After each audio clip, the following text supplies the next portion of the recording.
The moment they walked away, a silent vacuum opened in your chest. You've likely spent your nights staring at a glowing screen, waiting for a name to appear that never does. You've been told that to get someone back, you must chase, you must explain, or you must remind them of what you once had. But what if everything you've been taught about love and longing is fundamentally wrong? Carl Jung once said, "Everything that irritates us about others can lead us to an understanding of ourselves." When someone leaves, it's not just an exit from your life. It's an invitation into your own soul. The paradox of absence is this: the more you reach out into the void, the further the other person retreats. This is not just a dating rule. It is a law of psychological physics. Chasing is an act of fear, and fear is a repellent. It creates a heavy, suffocating energy that confirms to the other person exactly why they needed to leave in the first place. But there is a frequency, a specific internal state that changes everything. It is a state where the void is no longer a place of suffering, but a place of transformation. Today, we aren't talking about no-contact rules or psychological games. We are talking about the only sign that confirms your true love is ready to return, a sign that does not begin with them, but with a profound shift within you. A shift from the noise of anxiety to what Jungian psychology calls calm intentionality. Why does it feel like your world has collapsed? To understand why they left and why they might return, we must first look into the shadow. Carl Jung's concept of the shadow represents the hidden parts of our psyche, the fears, the insecurities, and the unhealed wounds we carry from childhood. When you are in a state of obsession, you aren't actually in love with the person. You are in love with the way they filled your empty spaces. This is what Jung referred to as projection. You projected your need for wholeness onto them. When they left, they took your sense of self with them. This creates a state of psychological emergency. In this state, your mind enters a karmic loop. You repeat the same thoughts. What did I do wrong? How can I fix this? Who are they with now? This mental noise creates a frantic energy. Even if you aren't speaking to them, they can feel this weight. Jung believed in the collective unconscious, a shared field of human experience. If your internal field is cluttered with desperation, you are effectively projecting a barrier that prevents any natural reconnection. Separation, as painful as it is often the soul's way of breaking a toxic projection. If the relationship was built on you needing them to save you from your shadow, the universe or your subconscious forces a separation so you can face that shadow alone. Jung noted that the most terrifying thing is to accept oneself completely. Most people use a partner to avoid this acceptance. When you stop obsessing, you stop using the other person as an escape from yourself.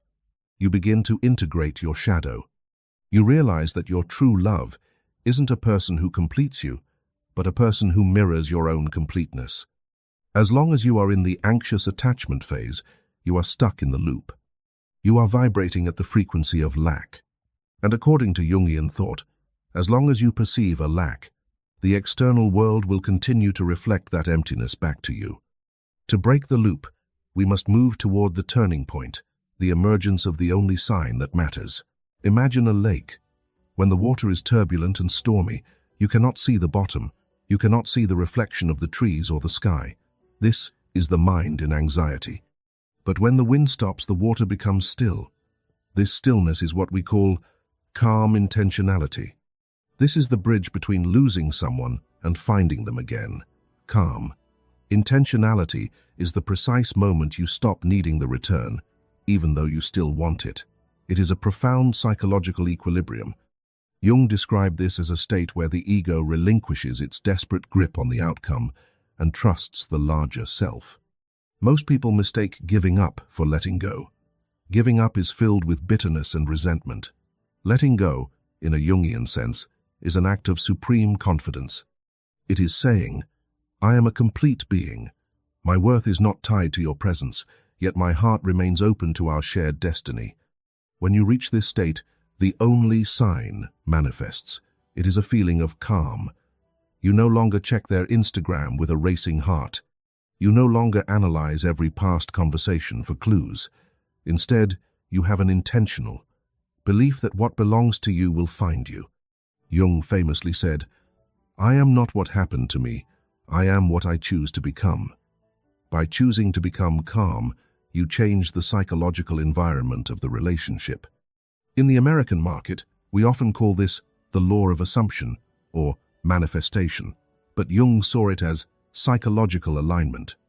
When you are calm, you are no longer a hunter. In the wild, when the hunter stops moving, the forest comes back to life. The birds start singing again. The deer come out of hiding. Human relationships follow the same instinct.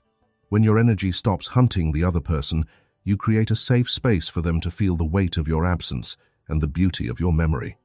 The sign is when you can think of them and feel a warm, steady glow instead of a sharp, stabbing pain.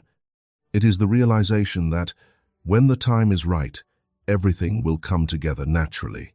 You aren't forcing the puzzle pieces together. You are simply making sure you are the right shape to fit into the picture when it appears. This intentionality acts as a beacon.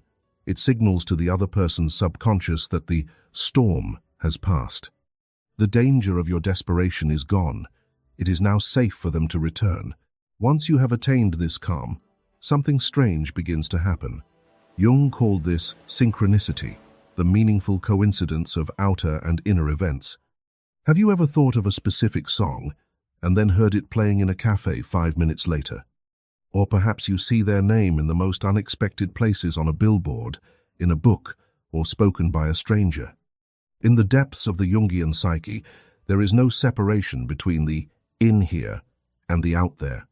When your internal state shifts to calm intentionality, the external world begins to provide confirmations.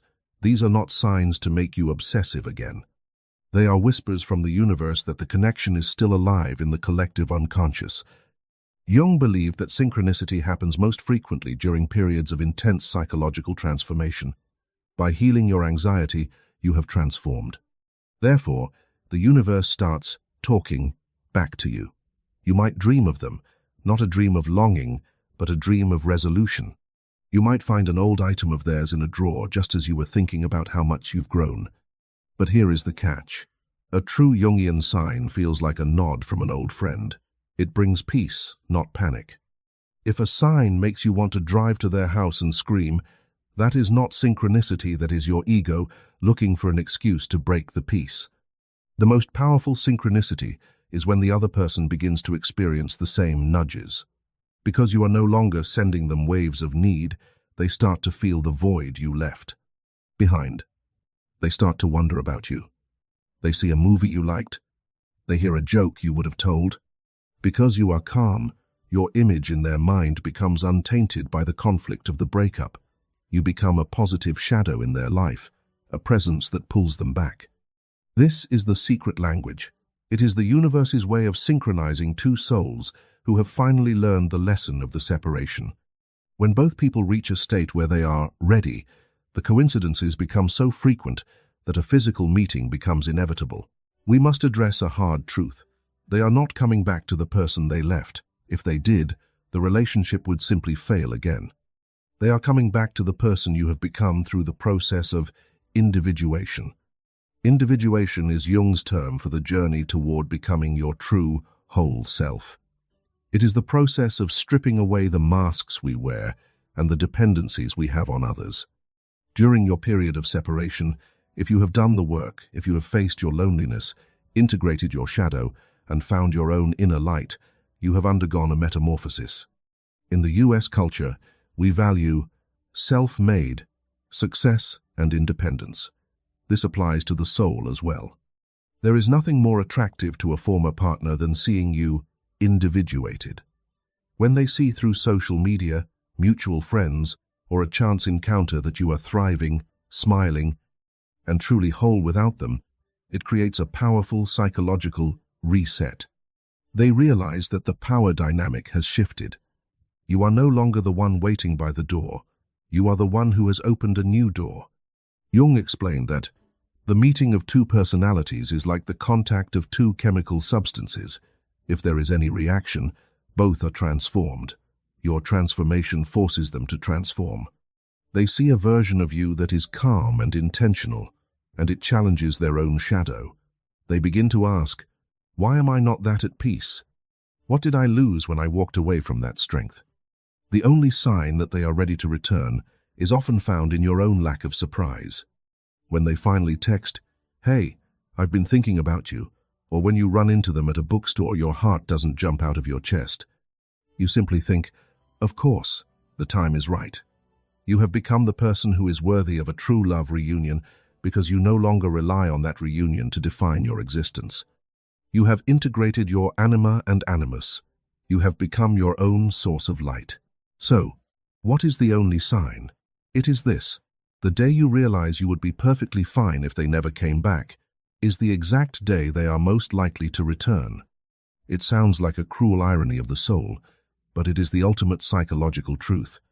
When you reach the state of calm intentionality, you have closed the open loop of suffering.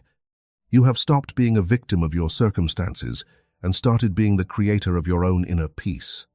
Carl Jung's wisdom teaches us that the world is a mirror. If you want love to return, you must first return to yourself. Stop the chase. Embrace the silence. Trust the synchronicity. Remember, your true love is not a person who completes you, but a person who mirrors your own completeness. If you are still in pain, use that pain as fuel for your transformation. Don't waste it.